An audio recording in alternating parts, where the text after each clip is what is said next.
राधे राधे दोस्तों, मैं अंकित आप सबका स्वागत करता हूं हमारे YouTube चैनल ऐसे ब्लॉग में।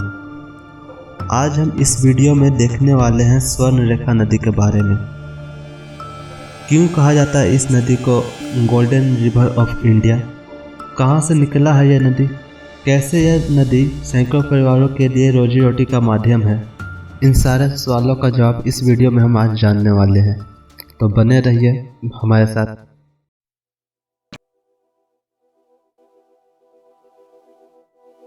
बात करें इस नदी के निकलने की तो यह नदी झारखंड के रांची नगर से 16 किलोमीटर दूर दक्षिण पश्चिम में स्थित नगरी गांव के रानी चुआ स्थान से निकलती है।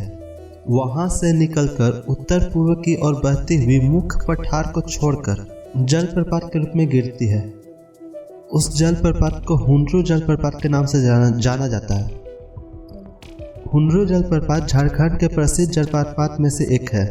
यह रांची से करीब 45 किलोमीटर की दूरी पर है।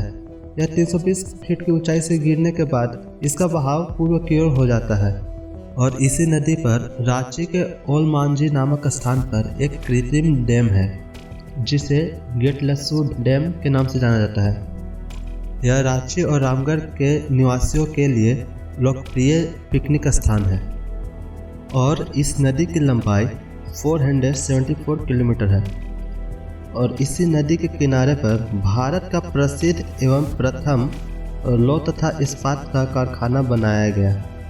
कारखाना के संस्थापक जमशेदजी टाटा के नाम पर बसाया गया नगर जमशेदपुर या टाटा नगर के नाम से जाना जाता है और टाटा में ही इसका एक सहयोगी नदी खरकई का मेल होता है, जिस स्थान को दोमहानी के नाम से जाना जाता है।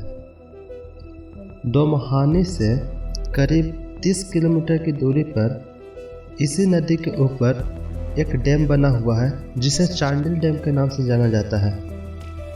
चांडिल एवं दोमहानी ये दोनों जगह टाटा नगर वासियों के लिए पिकनिक का स्थल है। इन दोनों जगह का ब्लॉग वीडियो हमारे चैनल पे पहले से है, जिसका लिंक डिस्क्रिप्शन में है, आप देख सकते हैं। अब जानते हैं कि इसे गोल्ड रिवर ऑफ इंडिया क्यों कहा जाता है। जैसा कि सदियों से हम सब अपने पूर्वजों से सुनते आए हैं कि जैसा काम वैसा नाम, तो आप समझ चुके होंगे कि इसका नाम क्यों स्वर्ण रेखा या गोल्ड रिवर ऑफ इंडिया पड़ा। अगर आप समझ चुके हैं तो कमेंट में आप कमेंट करके बतलाइए। वैसे हम बतलाते हैं कि इसका नाम गोल्ड रिवर ऑफ इंडिया क्यों पड़ा, क्योंकि यह नदी अपने साथ सोने का कण लेकर बहती है। इसी कारण इसे गोल्ड रिवर ऑफ इंडिया या स्वर्ण रेखा नदी का नाम दिया गया। अब हम बात करें कि किस तरह यह नदी सैकड़ों परिवारों के लिए रोजी रोटी का माध्यम है, तो सैकड़ों परिवार इस नदी में से सोने का कण चुनकर अपना गुजारा करते हैं। ग्रामीणों के अनुसार एक व्यक्ति एक दिन में 1 या 2 सोने का कण ही चुन पाता है, जिसका कीमत उन्हें मार्केट में 200 से 400 के बीच में मिलते हैं। और हम लोग इसी के साथ में यह बात करते हैं कि इस नदी में सोने का कण कहाँ से आते हैं। स्थानीय लोग के अनुसार यह आज तक पता नहीं चला कि इसमें सोने का कण कहाँ से आता है और यह भी बतलाते हैं कि सरकार के द्वारा कई बार जांच के लिए टीम भेजा गया, पर वो भी स्पष्ट वजह नहीं बतला पाए कि यहाँ सोने के कण कहाँ से आते हैं। और बात करें बड़े बुजुर्गों की तो उनका कहना है कि नदी के आसपास के इलाके में शायद कोई सोने का खदान है और नदी उन तमाम चट्टानों से होकर गुजरती है, जिसके कारण नदी में सोने का कण मिलता है।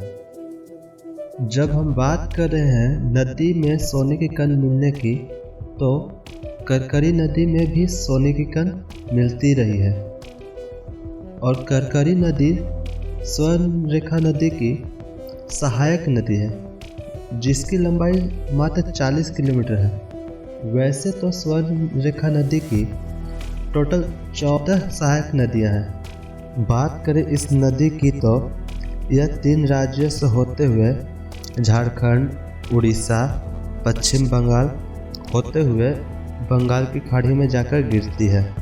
पश्चिम बंगाल के झारग्राम जिले में स्थित जलकन्या सेतु इसी नदी के ऊपर स्थित है, जिसकी लंबाई 1.47 किलोमीटर है। यह पश्चिम बंगाल की सबसे लंबी पुल है।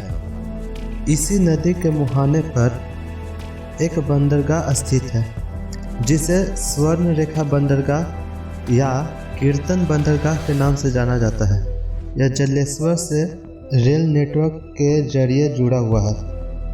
यह थी कुछ जानकारी स्वर्ण रेखा नदी के बारे में। कैसा लगा वीडियो कमेंट कीजिए और अपने दोस्तों के साथ में शेयर कीजिए।